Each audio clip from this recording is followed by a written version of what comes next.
Guys, I hope your distance learning journey is going okay. I wanted to kind of check in and share some read alouds with you this week and share some book talks for different books that I'd recommend. I was kind of a slacker over spring break and did not read very many books, but I am going to share a book with you today that I've read in the past that I really liked. And then I'm also going to use this as a chance to share other books that I read or that I listen to while we're at home doing our learning from home. So what I'm going to do first is read the back of this book, which is called Dear Martin, and it's written by Nick Stone. She's the author that I actually had a chance to meet a couple weekends ago at the Right to Learn conference. And after I've shared the back, I'll share some of my thoughts about how I liked it. Justice, what? Potty. You need to go potty? Yeah. Oh. Justice McAllister is at the top of his class and set for a bright future, but none of that matters to the police officer who just put him in handcuffs. And despite leaving his rough neighborhood behind, he can't escape the scorn of his former peers or the ridicule of his new classmates. Justice looks to the teachings of Dr. Martin Luther King Jr. for answers, but do they hold up anymore? He starts a journal to Dr. King to find out.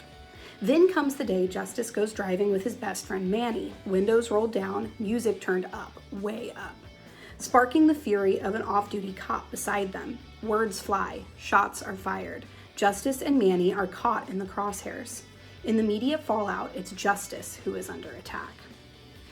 So one of the things I really like about this book is the way that Justice interacts with Dr. Martin Luther King through journal entries that he writes to him.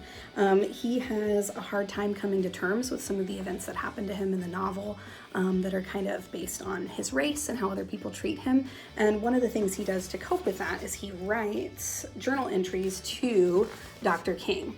And you can see that the font changes from the normal text to when he's writing these journal entries.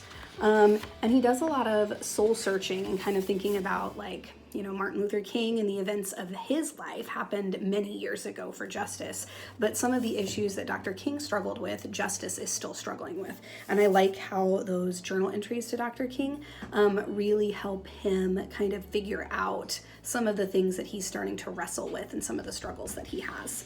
The other thing I really like is how the author takes different types of writing and combines it all together. So you've got the basic narrative writing like you'd have in any sort of narrative story. You also have Justice's journal entries that he writes to Dr. King. She also includes text message conversations between Justice and his friends. And there's also occasionally things like news transcripts and things like that. So you've got different types of media coming to play within the same book. Lastly, I think the reason I like this book so much is it does a really great job talking about a topic that is pretty controversial and heated right now. And it makes it very accessible to people who have not experienced racial injustice or racism firsthand. After reading this, I felt like it was a window into something that I had never experienced, and it kind of opened my eyes to a lot of things that I may not necessarily have understood originally, or at least had not thought about originally. So that's what I really liked about Dear Martin by Nick Stone.